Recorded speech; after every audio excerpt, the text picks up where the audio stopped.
In this episode of Earth Educator, it's the fight of the century. What is the green economy? Battling for planet Earth. Renewables versus fossil fuel. How does renewable energy stack up against conventional fuel sources? The fate of the world will be decided. What's happening to the Paris Climate Agreement in 2017?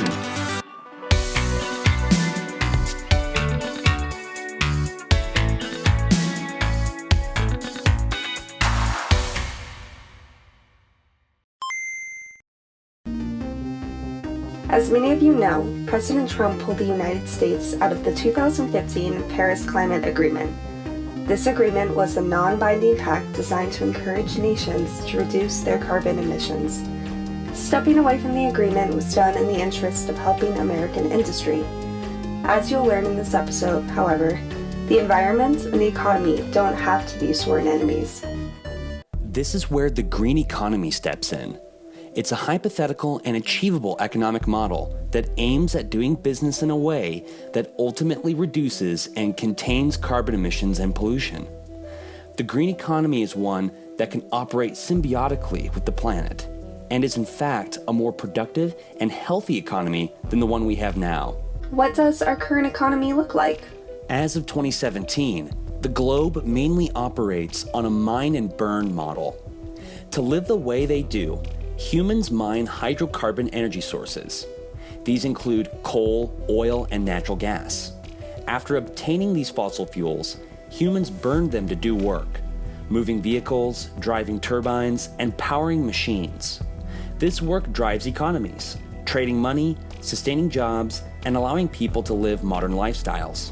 Unfortunately, all of this mining and burning has a major byproduct that is heating up the planet: carbon dioxide. Now, with climate change, perhaps catastrophic climate change on the horizon, people from all over the world are talking about a new way of doing business. All right, folks, on the right we have big fossil fuel. Supported by over $594 billion in subsidies in the US, the cost of this old energy source is kept artificially low for consumers and producers of the fuel. And on the left, we have renewable energy. Supported by only $74 billion in subsidies in the US, this group of energy sources is becoming more affordable and more effective at supporting the grid every year. Fight! I've been around since the Industrial Revolution. I'm an old, dirty energy source that's responsible for 5.5 million air pollution-related deaths each year. I represent technological innovation and the cutting edge. My environmental impact is small and rarely ever affects public health. I fuel many wars and conflicts all over the world. Governments depend solely on me to operate. Along with increased efficiency, I'm a linchpin of energy independence. Renewable energy encourages market competition and energy choice. Stop! And I employ 5 times the amount of Americans as you do. Knockout! Renewable energy is the winner! Let's look at some more of this match's defining stats. So we now know what the green economy looks like. Energy with a low carbon footprint, healthier communities, many more jobs than fossil fuel can provide. To wrap this episode up, I want to examine the implications of the United States stepping away from the Paris Climate Accord. In his speech announcing the withdrawal, President Trump cited debatably accurate sources regarding the Paris Accord's effect on the economy and other things. Trump's first claim: compliance with the terms of the Paris Accord and the onerous energy restrictions it has placed on the United States could cost America as much as 2.7 million lost jobs by 2025, according to the National Economic Research Associates. It is important to keep in mind that the study created by the National Economic Research Associates was requested by 2 anti-tax lobbying groups, the American Council for Capital Formation and the U.S. Chamber of Commerce. This means this study was produced with a biased political agenda against carbon taxes. Here's an interesting fact about industry.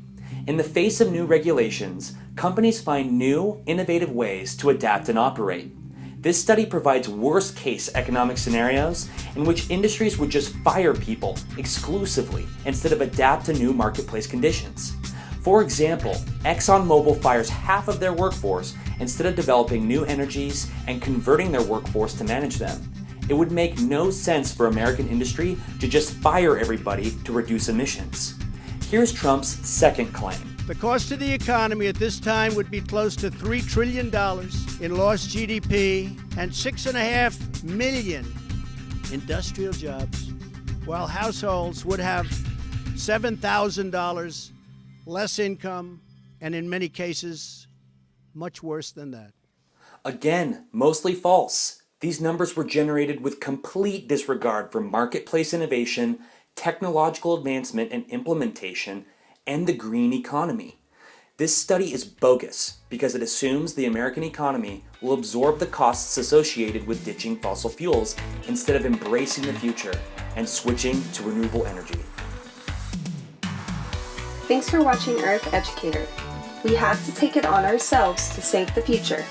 To get started, sign this petition urging governors to stick with the Paris Climate Accord. Be sure to subscribe for a new video every month. Have a great day and stay educated.